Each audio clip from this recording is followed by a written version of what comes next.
अभिमन्यु को जिस खौफनाक खूनी लाल साड़ी की तलाश थी वो मुजफ्फरपुर में मिलती थी। उसने तय किया कि अब उसका अगला पड़ाव मुजफ्फरपुर ही होगा। शाम को घर लौटा तो उसने सारी बात दीनदयाल को बताई और ये भी बताया कि कोई उसका लगातार पीछा कर रहा था, लेकिन वो उसका चेहरा नहीं देख पाया। दीनदयाल के एक सवाल पर अभिमन्यु को एक विचार कौंधा। उसने दशरथ को कॉल लगाया और उसने चकिया के हर गांव वाले के घर की तलाशी लेने की अनुमति मांगी जिनके यहाँ अभी तक कोई हत्या नहीं हुई है। दशरथ ने परमिशन तो दे दी, लेकिन जब अभिमन्यु ने कहा कि सबसे पहले वो उनके ही घर की तलाशी लेगा तो दशरथ के होश उड़ गए। टीआई दशरथ ने गुस्से से अभिमन्यु को फ़ोन पर झाड़ते हुए कहा, अब तुम अपनी हद पार कर रहे हो अभिमन्यु, ये क्या बदतमीजी है। मेरे घर की तलाशी लेने का क्या मतलब हुआ? तुम कहना चाह रहे हो कि ये सारे खून मैंने किए हैं? अभिमन्यु ने दशरथ को शांत कराते हुए कहा, सर आप मेरी बातों का गलत मतलब निकाल रहे हैं, मैं ऐसा कुछ भी नहीं कह रहा हूँ। अभिमन्यु ने फिर दशरथ को समझाया कि उनके घर की तलाशी लेने से उनकी इज्जत कितनी बढ़ जाएगी, लेकिन दशरथ को कुछ समझ नहीं आ रहा था। उन्होंने अभिमन्यु को सख्ती से फ़ोन पर कहा, पहेलियाँ मत बुझाओ अभिमन्यु, सीधे मुद्दे पर आओ, क्या कहना चाह रहे हो तुम? अभिमन्यु ने कहा, सर आप सर्च वारंट की परमिशन देंगे और कहेंगे कि तलाशी मेरे घर से शुरू की जाएगी। जब आपके घर से तलाशी होगी तो कोई भी गांव वाला ये नहीं कह सकेगा कि उनके साथ नाइंसाफ़ी हुई है। दशरथ के दिमाग की बत्ती ये सुनकर जल उठी और उन्होंने अभिमन्यु से जोश में आकर कहा, और इससे मैं गांव वालों की नज़र में महान बन जाऊंगा। अभिमन्यु ने उन्हें चिढ़ाते हुए कहा, लोग आपके काम की मिसाल देंगे। दशरथ ये सुनकर एक सुंदर सा सपना देखने लगा। उनकी आंखों के सामने उनकी बीवी के परिवार वाले उनका फूलों की मालाओं से स्वागत कर रहे हैं। उनकी ससुराल में इज्जत बढ़ गई है। अब उन्हें कोई जोरू का गुलाम नहीं कह रहा है। टीआई दशरथ अपने सुंदर से सपने में खो गए थे, पर अभिमन्यु की आवाज़ उन्हें वापस हकीकत में ले आई। दशरथ सपने से बाहर आते हुए अभिमन्यु से कहा, आज कमाल का काम किया है तुमने। मैं तुम्हें अपने घर से तलाशी शुरू करने की परमिशन देता हूँ। अभिमन्यु खुश हो गया। उसने फ़ोन काट दिया। दीनदयाल ने भी अभिमन्यु के तारीफ़ों के पुल बांधे और ये भी कहा कि उसकी वजह से आज अभिमन्यु इस केस पर था।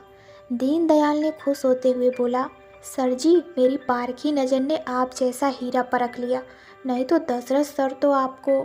अभिमन्यु की सख्त नज़र ने दीनदयाल को बीच में ही रोक दिया। उसे भी समझ आ गया कि वो कुछ ज़्यादा बोल गया। अभिमन्यु की नज़र घड़ी पे गई तो 9 बजने वाले थे। अभिमन्यु ने दीनदयाल को जल्दी से खाना बनाने के लिए हुक्म दिया। ये सुनकर दीनदयाल अभिमन्यु से कहा, क्या आप अपना वादा भूल गए सर जी? खाना तो आप मेरे लिए बनाने वाले थे, क्योंकि चोट लगने की वजह से घायल तो मैं हूँ। अभिमन्यु का मुंह बन गया और उसने मन ही मन सोचा कि जब से दीनदयाल को चोट लगी थी वो उसका कुछ ज़्यादा ही फ़ायदा उठा रहा था। दीनदयाल ने अभिमन्यु से पूछा, सर जी वो चकिया के मशहूर समोसे कहाँ हैं? आपने वादा किया था आप लेकर आएंगे। अभिमन्यु के दिमाग से ये बात पूरी तरह उतर गई थी। उसने दीनदयाल से पक्का वादा किया कि अगले दिन वो उसे वहाँ ले जाएगा और दावत देगा।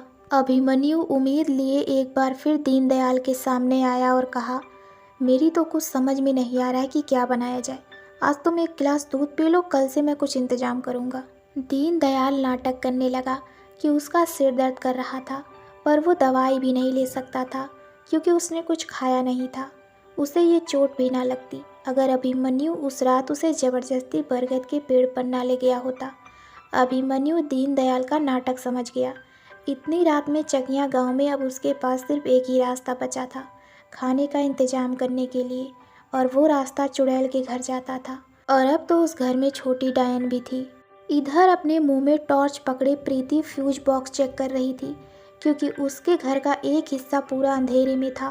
प्रीति फ्यूज बॉक्स को कोस रही थी। मैं इस फ्यूज बॉक्स से तंग आ चुकी हूँ, भगवान जाने इसमें इतने सारे तार क्यों होते हैं, लोग इसे सिंपल सा क्यों नहीं बनाते।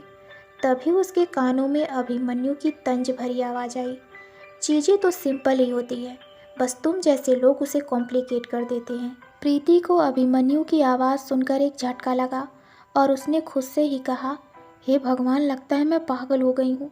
अब तो मुझे उस मनहूस की आवाज़ यहाँ स्टोर रूम में भी सुनाई दे रही है। तभी अभिमन्यु प्रीति के कंधे को छूते हुए बोला, हेलो मैडम, तुम बहुत पहले ही पागल हो चुकी थी। मैं तो हैरान हूँ तुम्हें अभी तक पागल खाने क्यों नहीं भेजा गया। प्रीति अचानक से मुड़ी और टॉर्च की रोशनी में उसने अभिमन्यु के चेहरे को अपनी तरफ घूरते हुए देखा। प्रीति की डर के मारे जान निकल गई। वो जोर से चीखी और उसके मुंह से टॉर्च गिर गई। उसका बैलेंस डगमगा गया और वो अभिमन्यु के ऊपर गिर पड़ी। अभिमन्यु को समझ नहीं आया ये क्या हुआ। अभिमन्यु फर्श पर गिरा हुआ था और प्रीति उसके ऊपर थी। अभिमन्यु उसकी गर्म सांसें महसूस कर रहा था और उसे प्रीति की बालों से शैम्पू की भीनी भीनी खुशबू आ रही थी। कुछ पल के लिए अभिमन्यु सब कुछ भूलकर उसकी खुशबू में खो गया। प्रीति भी शॉक थी और वैसे ही अभिमन्यु पर गिरी हुई थी। तभी वो आयुषी की चीख सुनकर होश में आई। आयुषी दूर चिल्लाते हुए बोली, जीजी तुम ठीक हो, कहीं चोट तो नहीं आई। प्रीति जल्दी से उठी और चिल्लाकर बोली, मैं ठीक हूँ, तुम सो जाओ, मैं ये फ्यूज बॉक्स ठीक करके आती हूँ। अभिमन्यु भी उठकर खड़ा हो गया। गुस्से से भरी प्रीति उसे ऐसे घूर रही थी मानो इसी वक्त उसका खून कर देगी। प्रीति गुस्से में फुफकारते हुए बोली, जब इस मनहूस फ्यूज बॉक्स को ठीक करने नीचे आई मैं तभी समझ गई थी कि कुछ बुरा होने वाला है। तुम्हारा मनहूस साया मेरे लिए एक अपशकुन हो चुका है। क्यों आए हो यहाँ? अभिमन्यु का चेहरा गुस्से से लाल हो गया और बोला, मैं भी तुम्हारा मनहूस चेहरा देखने के लिए मरा नहीं जा रहा। मेरे लिए भी तुम एक अपशकुन ही हो। मैं यहाँ उस बेचारे दीनदयाल के लिए आया था। प्रीति ताना मारते हुए बोली, क्यों दीनदयाल बर्फ की तरह जम गया है जो खुद चलकर नहीं आ सका और तुम जैसी पनौती को भेज दिया? ये सुनकर अभिमन्यु का पारा 7वें आसमान पर चढ़ गया और उसने कहा, प्रीति बहुत हो गई तुम्हारी बकवास। दीनदयाल घायल है जिसके कारण उसकी तबीयत ठीक नहीं है, तो मैं उसके लिए तुमसे खाना मांगने आया था। अगर तुम खाना देना नहीं चाहती तो कोई बात नहीं, पर मैं ये बेइज्जती अब और बर्दाश्त नहीं करूँगा। ये कहकर अभिमन्यु वहाँ से जाने लगा। तभी प्रीति रूखे अंदाज में बोल उठी, रुको, मैं उसके लिए कुछ खाना पैक कर देती हूँ, पर याद रखना ये सिर्फ दीनदयाल के लिए है, तुम जैसे आवारा जानवर के लिए नहीं। अभिमन्यु ने गुस्से से जवाब दिया, मैं तुम्हारा खाना छूना तक नहीं चाहता। मर जाऊँगा पर तुम्हारा खाना नहीं खाऊँगा। तुम्हारे अंदर इतना जहर भरा है तो सोचो तुम्हारा खाना कितना जहरीला होगा। प्रीति अपनी आंखों से अंगारे बरसाती हुई वहाँ से चली गई। अभिमन्यु भी गुस्से से तमतमाते हुए पैर पटक कर उसके पीछे चल दिया। प्रीति किचन में आई और अभिमन्यु से सख्ती से कहा, यहीं रुको, रसोई घर शुद्ध जगह है। अभिमन्यु दांत पीसते हुए वहीं खड़ा रहा। अब भी घर का एक हिस्सा अंधेरे में था। प्रीति ने जल्दी से खाना पैक किया और बाहर आकर डब्बा अभिमन्यु को थमाया। अभिमन्यु ने प्रीति के हाथ से डब्बा ले लिया। दोनों के हाथ एक दूसरे के हाथ से टच हुए और दोनों को एक करंट सा लग गया। तभी अचानक बिजली आ गई और दोनों ने एक दूसरे को अचरज से देखा। आयुषी भी वहीं खड़ी थी। उसने अभिमन्यु और प्रीति के हाथ एक दूसरे से टच होते हुए देख लिया। बेहद गुस्से में वो बिना कुछ कहे वहाँ से निकल गई।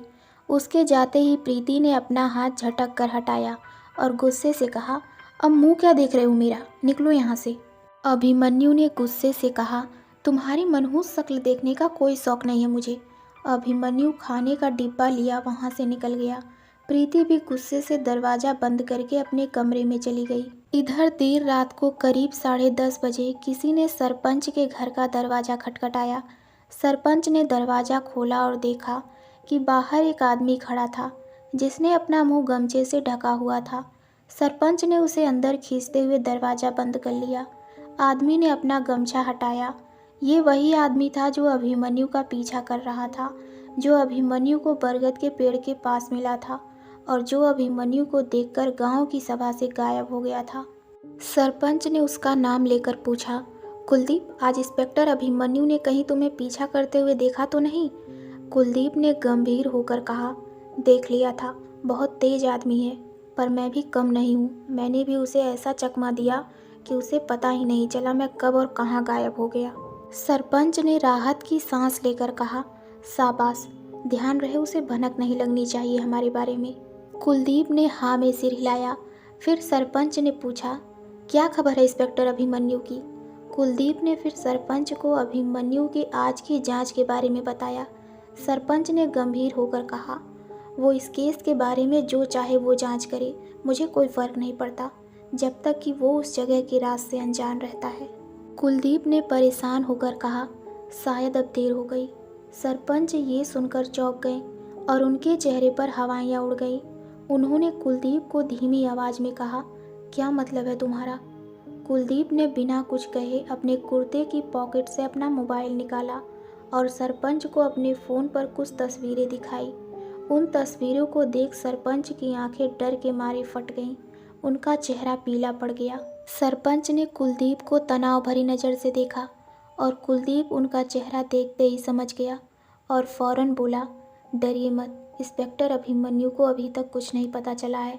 सरपंच ने चिंता जताते हुए कहा, और ना ही कुछ पता चलना चाहिए इससे पहले कि वो उस जगह के राज तक पहुँचे। कुलदीप ने सरपंच की बात काटते हुए कहा, फिक्र मत कीजिए, अब अभिमन्यु की किस्मत मेरे हाथ में है।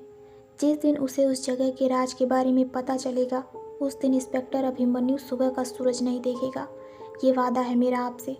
सरपंच ने कुलदीप को राहत भरी नज़रों से देखा और कहा, एक तुम ही तो हो इस गांव में जिस पर मैं आंख बंद करके भरोसा कर सकता हूँ। सरपंच कौन से राज की बात कर रहे थे और ऐसी कौन सी जगह थी जहाँ अभिमन्यु के पैर रखने से उसका खेल खत्म हो सकता था?